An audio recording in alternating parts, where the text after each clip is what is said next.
गुरु गोविंद दऊ खड़े, काके लागो पाए, बलिहारी गुरु आपने, जिन्हें गोविंद दियो बताए। बच्चों, ये एक बहुत इंपॉर्टेंट श्लोक है जो हमारे शास्त्रों के अंदर एक बात को सिखाता है कि अगर मेरे समक्ष मेरे गुरु और मेरे ईश्वर दोनों अगर खड़े हो जाएं तो सबसे पहला प्रणाम मैं अपने गुरु को करूंगा, बिकॉज गुरु वो जरिया है जिससे मैं अपने ईश्वर की प्राप्ति कर पाया। आज बच्चों, मैं इस वीडियो के अंदर आपको ये कहना चाहता हूं बड़े गर्व के साथ कि ये वीडियो आपका गुरु है। इस वीडियो के अंदर मैं आपको यह बताने वाला हूं कि अगर आप कम समय में अच्छी तरह से अपनी फिजिक्स ओलंपियाड की पहली स्टेज एनसीपी को क्रैक करना चाहते हैं तो कहां पे पिन पॉइंटेड आपको फोकस करना है, जहां से आप लोग अपने सपने की प्राप्ति कर पाए और अपनी बुलंदियों का परचम लहरा पाए। तो आज की इस वीडियो के अंदर आपको बिल्कुल डेटा के साथ बहुत डिटेल के अंदर बताऊंगा कौन से यूनिट्स इंपॉर्टेंट है, यूनिट्स के अंदर कौन से सब टॉपिक्स इंपॉर्टेंट है, और लास्ट में भाई सबसे इंपॉर्टेंट बात, भाई कौन से चैप्टर्स है जहां पे मेजर एनर्जी लगानी है और मैं तुम्हें उसके अंदर भी कैसे हेल्प कर सकता हूं, कैसे पिन पॉइंटेड फोकस के साथ, वो पूरी डिटेल्स आपके साथ शेयर करने वाला हूं। वीडियो को लाइक जरूर कर दें और भाई चैनल पे सब्सक्राइब हो जा, सब्सक्राइब रहेगा तो मैं बार बार ये बात बोलता हूं, ये महफिल माहौल तो उस तक मिलती रहेंगी। बच्चों, एक सिंपल सी बात बताता हूं, बहुत बड़ी जर्नी जो होती है पहले कदम से शुरू होती है, तो पहला कदम जरूर उठाओ, ये सब्सक्राइब हो सकता है ना। आप ये बात देखिए, जो हमारे टॉप रिजल्ट्स भी हैं, चाहे मैं रिद्धेश की बात करूं चाहे ध्रुव की बात करूं, ये सभी बच्चे आप ही की तरह ऐसे ही यूट्यूब पे कुछ कुछ खोज रहे थे, हमारे साथ जुड़े, हमारे साथ हमारे बैचेस में एसोसिएट हुए और आज ये इंटरनेशनल फिजिक्स ओलंपियाड में गोल्ड मेडल अचीव करके ना ही बल्कि अपना अपनी फैमिली का देश का नाम रोशन कर रहे हैं। ठीक है जी, तो इसी तरह इस कदम को आप भी उठाएं। शुरू करते हैं आज की इस वीडियो को। सबसे पहले मैं बच्चों आपके सामने बताने वाला हूं यूनिट वाइज वेटेज कैसी रहती है। डिटेल डेटा आपके सामने आएगा, 1 साल का नहीं 10 साल का डेटा कम से कम लेकर आया हूं। तो मैकेनिक्स में 2018 में 10 क्वेश्चन आए थे। मैकेनिक्स बेसिकली काइनेमेटिक्स से लेके आप लोगों का आ जाता है पूरा रोटेशन तक, है ना। 2019 में 21 सवाल, फिर 9, फिर 20, फिर 16, फिर 17, 2025 में 20 क्वेश्चन, टोटल 120 क्वेश्चन मैकेनिक्स में आ चुके हैं।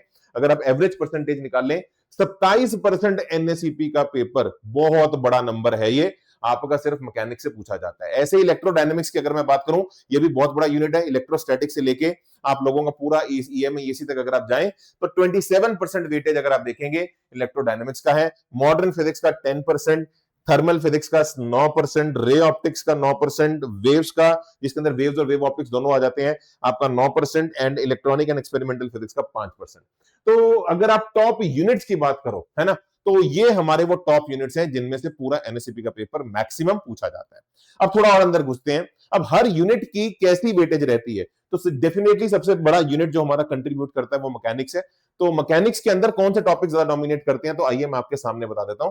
तो मैकेनिक्स में सबसे ज्यादा जो डोमिनेंस आती है वो फ्लूइड मैकेनिक्स से निकल के आती है, जिसमें टोटल 19 क्वेश्चन अगर आप देखेंगे, है ना, टोटल आपके निकल के आए हैं अब तक 2018 से लेके 2025 तक। देन मेरे बच्चों रोटेशन सेकंड नंबर पे आता है ना, 18 क्वेश्चन। अब ये सारा जो मैं आपको बता रहा हूं कि इनके अंदर भी कौन से चैप्टर इंपॉर्टेंट है, इस सबको मैं वीडियो के एंड में कंक्लूड भी करूंगा। तो इसलिए मेरे बच्चों डेटा भी देखिए ताकि आपको विश्वास हो, विनय सर फीलिंग से नहीं बोल रहे, और साथ ही साथ पूरा एंड तक वीडियो में रुकना, तभी आप लोग पूरा फ्रूटफुल आउटपुट इस वीडियो से ले जा पाएंगे।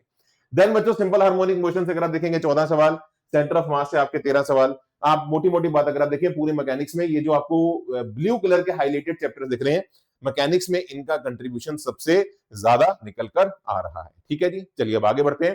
मैकेनिक्स के बाद अगला सबसे ज्यादा हाई वेटेज यूनिट आता है हमारा इलेक्ट्रोडायनेमिक्स का। इलेक्ट्रोडायनेमिक्स का क्या माहौल है, आइए मैं आपके सामने आपको बताता हूं। इलेक्ट्रोडायनेमिक्स में ये जो हमारे चैप्टर्स हैं, electrostatics, magnetic effect of current, EMI and current electricity, maximum contribute करते हैं। इनके नंबर ऑफ क्वेश्चन आप देखिए, और इसमें भी मेरे बच्चों जिसने बीटी किया हुआ है, जिसका मतलब लेवल ही अलग है, सबसे ज्यादा कंट्रीब्यूशन अगर आप देखो 38 क्वेश्चन, मतलब 120 में से अगर मैं इसे 40 मान लूं, मतलब 1/3, 33% कंट्रीब्यूशन पूरे इलेक्ट्रोडायनेमिक्स में एक ही चैप्टर दे रहा है, इलेक्ट्रोस्टैटिक्स, जो कि 12th का पहला चैप्टर है। तो सबसे ज्यादा एनर्जी आपको यहां लगानी है। Then magnetic effect of current, EMI and current electricity. मैं आपको एक और बात बताऊं, ये सभी टॉपिक्स के जो क्वेश्चंस होते हैं मैक्सिमम डुएबल होते हैं। ठीक है, फॉर्मूला बेस्ड होते हैं, इंफॉर्मेशन बेस्ड होते हैं, और अगर आप देखो इनका कंट्रीब्यूशन भी आपके सामने है। ये सबसे हाई वेटेड चैप्टर्स आपके रहे हैं। ठीक है जी, अब थोड़ा और आगे बढ़ते हैं। अगर अगले कुछ यूनिट्स की और हम बात करें, अगले कुछ यूनिट्स की हम और बात करें, तो इसमें बच्चों हमारा अगला आता है ना, बाकी जो हमारे थर्मल फिजिक्स और उनकी अगर हम बात करें, तो थर्मल फिजिक्स में बहुत सारे बेटा हमारे चैप्टर्स आते हैं। थर्मल फिजिक्स में आपका थर्मोडायनामिक्स आ जाता है, हीट ट्रांसफर आ जाता है, इलास्टिसिटी थर्मल एक्सपेंशन आ जाता है, केटीजी आ जाता है, कैलोरीमेट्री आ जाता है। तो भाई इसमें भी अगर हम देखें सबसे ज्यादा हाई वेटेज अगर आप देखेंगे तो थर्मोडायनामिक्स की है। 17 सवाल आपको मेरे बच्चों थर्मोडायनामिक्स चैप्टर से देखने को मिले हैं। ऐसे ही हीट ट्रांसफर वाला पार्ट भी अगर आप नोटिस करेंगे, ये हमारा आजकल जेई के अंदर भी ज्यादा आ रहा है। इसकी एनएसईपी के अंदर भी वेटेज काफी है, 14 क्वेश्चंस आपको हीट ट्रांसफर से देखने को मिल रहे हैं। इनफैक्ट अगर आप केटीजी को थर्मोडायनेमिक्स में इंक्लूड कर लो तो केटीजी के बेटा टोटल अगर आप देखोगे 4 क्वेश्चन, तो 4 17 21 क्वेश्चन जो है वो थर्मोडायनेमिक्स की जो कैटेगरी वाला जो पार्ट है वो आपका पेपर के अंदर बेसिकली बच्चों पूछा जाता है। ऐसे अगर मैं रे ऑप्टिक्स की बात करूं तो रे ऑप्टिक्स बेटा बड़ी एक इंटरेस्टिंग बात मैं आपको बताता हूं। रे ऑप्टिक्स एक यूनिट नहीं है, एक चैप्टर है, और इसकी अगर आप वेटेज चेक करो ये अब तक की वन ऑफ द हाईएस्ट है। अगर आप चैप्टर में अगर आप मुझसे पूछो ना कि सबसे ज्यादा सवाल किसमें से पूछे गए हैं तो वो रे ऑप्टिक्स है एनएसईपी के अंदर, 42 क्वेश्चंस बच्चों। रे ऑप्टिक्स अपने आप में पूरा एक कंप्लीट चैप्टर है, ठीक है जी। तो 42 क्वेश्चन आपको रे ऑप्टिक्स से पूछे गए हैं, जो कि इलेक्ट्रोस्टैटिक्स से भी ज्यादा है। और अगर इंडिविजुअल चैप्टर्स की अगर मैं बात करूं, यूनिट्स की बात ना करूं, तो मैक्सिमम कंट्रीब्यूशन अगर कोई करता है तो रे ऑप्टिक्स करते हैं। रिसेंटली अगर आप बच्चों चाहे नीट का पेपर उठा लो, चाहे जेई का उठा लो, चाहे एडवांस का उठा लो, रे ऑप्टिक्स की weightage across all the competitive exams बड़ी है। तो मतलब मेरी लिस्ट में ये सबसे हाईएस्ट प्रायोरिटी का चैप्टर आपका बनता है। ये सब कुछ कंक्लूड भी करेंगे अभी आपके सामने। वेव्स की अगर बात करूं तो वेव्स के अंदर मेरे बच्चों definitely sound wave, wave optics, waves on string सब आता है, ईएम वेव्स भी आता है। तो साउंड वेव बहुत हाई वेटेज है, 14 क्वेश्चंस आपको साउंड वेव से आए हैं, वेव ऑप्टिक्स से आपको 12 सवाल आए हैं। तो आप ये देखो कि अगर जो आपका 11th में वेव्स का चैप्टर है उसमें जो लास्ट पोर्शन साउंड वेव होता है, root gamma RT by M naught, उसको अगर आप स्ट्रॉन्ग करें और साथ ही साथ वेव ऑप्टिक्स में वाईडीएससी डिफ्रैक्शन वाले पार्ट को स्ट्रॉन्ग करें तो डेफिनेटली मेरे बच्चों आपका वेव वाला पोर्शन भी सिग्निफिकेंटली स्ट्रॉन्ग हो जाता है। ठीक है जी। तो ये सारी बातें आपके सामने है ना, ये आपका एक्सपेरिमेंटल फिजिक्स में आपका सेमीकंडक्टर है ना, यूनिट्स एंड डायमेंशन एरर, ये सब चीजें आती हैं। अगर मैं कंक्लूड करूं कि भाई कंक्लूजन क्या है हमारा, तो देखो टॉप 10 चैप्टर्स अब मैं आपको बता रहा हूं। अब चैप्टर वाइज आपके सामने स्क्रीन पे डेटा आने वाला है कि सबसे हाईएस्ट प्रायोरिटी पे कौन से चैप्टर्स हैं अगर फिजिक्स ओलंपियाड को मुझे क्वालिफाई करना है। तो ये है बच्चों आपके सामने पूरा माहौल।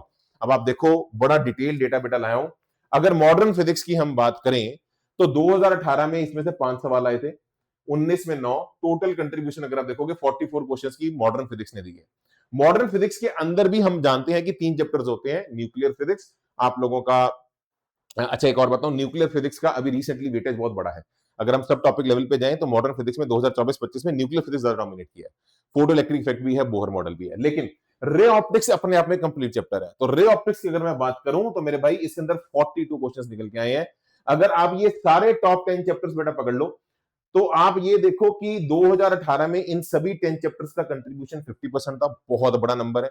फिर किसी साल इनका कंट्रीब्यूशन टोटल 10 चैप्टर्स का 48%, 56%, 66% भी रहा है, और लास्ट ईयर 2025 में 51% भी रहा है। तो देखो यार, अगर आप देखो कंसिस्टेंट है कि 50% तो तुम्हें कंट्रीब्यूट कर भी रहे, किसी साल 67, मतलब लगभग 2/3 पेपर भी आपको ये टॉप 10 चैप्टर्स दे देंगे। तो बच्चों मेक श्योर करें, अभी के अभी अपने आप से प्रॉमिस करें, कमेंट्स में वादा करें कि ये जो टॉप 10 चैप्टर्स हैं इनकी एक्स्ट्रा केयर दोगे। आपको 2 बेनिफिट मिलेंगे, एक तो चलो एनएसईपी आपका एग्जाम क्वालिफाई करने के चांसेस बढ़ेंगे, दूसरा इन सब में से अगर मैं फ्लूइड्स को छोड़ दूं, ये बाकी सारे चैप्टर्स जो हैं ये जेई मेन के, जेई एडवांस के और नीट के हाई वेटेड चैप्टर्स हैं। बस ये फ्लूइड मैकेनिक्स थोड़ा सा मेंस एडवांस में कम आता है, लेकिन अगर आप पूरा ओवरऑल अगर आप होलिस्टिक देखोगे, इस प्रिपरेशन का डबल बेनिफिट है। हम एनएसईपी के लिए भी बेटर होंगे और हमारा आगे सभी कॉम्पिटिटिव एग्जाम्स के अंदर भी क्वालिफाई करने के कट ऑफ्स को स्ट्रॉन्ग चांसेस भी बनेंगे। मैं आपको एक और बड़ी इंटरेस्टिंग बात मेरे बच्चों यहां पे बताता हूं। ये सभी जो चैप्टर्स हैं अगर आप इनके एनएसईपी के पीवाईक्यूज ही अच्छे से कर जाएं तो आपके क्वालिफिकेशन के बहुत स्ट्रॉन्ग चांसेस बन जाते हैं, बिकॉज इनके मैक्सिमम कैटेगरी ऑफ जो क्वेश्चंस आ रहे हैं वो रेपिटेटिव आ रहे हैं। इनमें से भी अगर मैं बात करूं मॉडर्न की, रे की, इलेक्ट्रो की, मैग्नेटिक इफेक्ट की, तो ये सारे वो चैप्टर्स हैं जिनके क्वेश्चंस बहुत ज्यादा एक्सपेक्टेड हैं और डुएबल फॉर्मेट में आ रहे हैं। इससे अच्छा और क्या हो सकता है, कोई चैप्टर हाई वेटेज भी हो और उसके क्वेश्चंस भी डुएबल हो। तो इनके ऊपर मैक्सिमम आपको एक्स्ट्रा एनर्जी लगानी है, पूरा इसके ऊपर आप करिए। कंक्लूजन अगर मैं आपको दूं, बहुत सिंपल सी बात है, मैकेनिक्स, इलेक्ट्रोडायनेमिक्स सबसे ज्यादा कंट्रीब्यूट कर रहे हैं, लगभग 50% पेपर इनमें से निकल के आ रहे हैं। रे ऑप्टिक्स को पूरा अच्छे से मास्टर करो, हाईएस्ट वेटेज चैप्टर है। फ्लूइड मैकेनिक्स और रोटेशन मैकेनिक्स के अंदर आपके सबसे हाई वेटेज चैप्टर्स हैं, तो मैकेनिक्स में भी ज्यादा प्रैक्टिस आपको रोटेशन वाले पार्ट पे और फ्लूइड मैकेनिक्स वाले पार्ट पे करनी है। इलेक्ट्रोडायनेमिक्स में इलेक्ट्रोस्टैटिक्स और मैग्नेटिक इफेक्ट्स ऑफ करंट, ये मैं आपको भी बता भी चुका हूं, इलेक्ट्रोस्टैटिक्स सबसे हाई वेटेज है।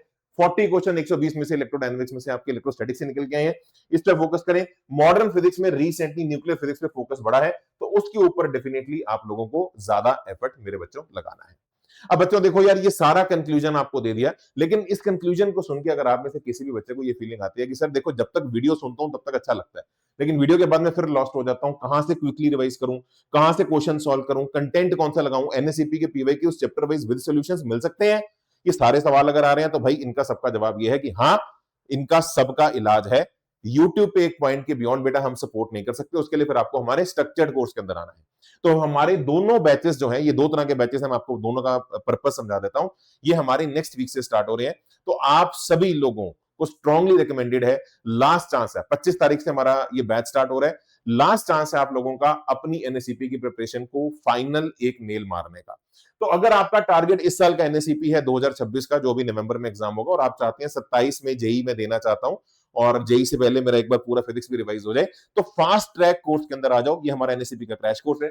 इस क्रैश कोर्स का लिंक आपको वीडियो के डिस्क्रिप्शन में मिलेगा। इसके अंदर आपको मैं हर लेक्चर के बाद असाइनमेंट्स भी देता हूं और एनएससीपी के चैप्टर वाइज पीवाईक्यूज भी देता हूं, और हर संडे आपका टेस्ट होगा एनएससीपी पैटर्न के ऊपर। और अगर आपका गोल थोड़ा लॉन्ग टर्म है, अगर आप 11th क्लास में है, 10th में है, 9th में है, आप मेरे साथ फिजिक्स पढ़ना चाहते हैं, अच्छा ये कोर्स भी मेरा है, ये भी मेरा है, ये मेरे ही कोर्सेज हैं, थोड़ा लॉन्ग टर्म एसोसिएट 2 साल, 2.5 साल, 3 साल अगर आप मेरे साथ एसोसिएट होना चाहते हैं, तो आप मेरे एफपीएम प्रोग्राम का हिस्सा बन सकते हैं, फुल फिजिक्स मास्टरी। इसके अंदर तो भाई पूरी फिजिक्स पढ़ाई जाती है, पूरी गहराइयों तक जाया जाता है, पूरा कंटेंट, चाहे वो हमारा पेड मटेरियल है जिसे हम तत्व बोलते हैं, 7 बुक्स होती हैं फिजिक्स की, जिसके अंदर मेंस की पीवाईक्यूज, एडवांस की पीवाईक्यूज और सारा एक्सेसिव वैरायटी ऑफ क्वेश्चंस जो है सारा आपके घर पे डिलीवर 7 किताबों का हम कर देंगे।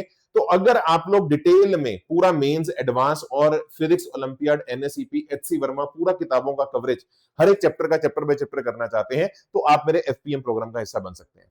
इसके अंदर 2 वर्जन होते हैं, एक तो सिर्फ बैच है, आप बैच में आ जाए, एक है बैच के साथ जो कंटेंट है ना, उसकी हार्ड कॉपी, वो 7 बुक्स हम आपको आपके घर पे डिलीवर कर देंगे। क्योंकि जब हम लॉन्ग टर्म पढ़ते हैं तो बेटर होता है अपनी किताबें अपने पास हो, ताकि स्क्रीन टाइम भी थोड़ा कम हो। तो वो एक्स्ट्रा कॉस्ट जो 1500 रुपए आपको दिख रही है थोड़ी बहुत, वो सिर्फ आप लोगों की प्रिंटिंग कॉस्ट है उन बुक्स की। तो इसमें कॉम्बो में आपको तत्व भी मिल जाता है, जो 7 बुक्स हैं आपके घर पे डिलीवर हो जाएंगी। इसके अंदर आपको सिर्फ तत्व की सॉफ्ट कॉपी मिल जाएगी बैच के अंदर आपकी, ठीक है। तो दोनों के जो मेरे बच्चों लिंक्स हैं, आप लोगों को इसी वीडियो के डिस्क्रिप्शन बॉक्स के अंदर दिख रहे हैं। आप लोग आए, जुड़े और इन कोर्सेज का हिस्सा बने, और मेक श्योर करें कि आप सब लोग अपनी इस जर्नी में एक वो परचम लहरा रहे हैं जिसका आपने कभी सपना सोचा था। जीवन में याद करिए बच्चों, ऐसी सिचुएशंस आती हैं जब हमें ये डिसीजन लेना है कि आज पन्ना पलटना है या किताब बदलनी है। ये सिचुएशन किताब बदलने की है, इसको पकड़िए और अपनी प्रिपरेशन को नेक्स्ट लेवल दीजिए। बहुत बहुत धन्यवाद, thank you so much, God bless you, जय माता दी।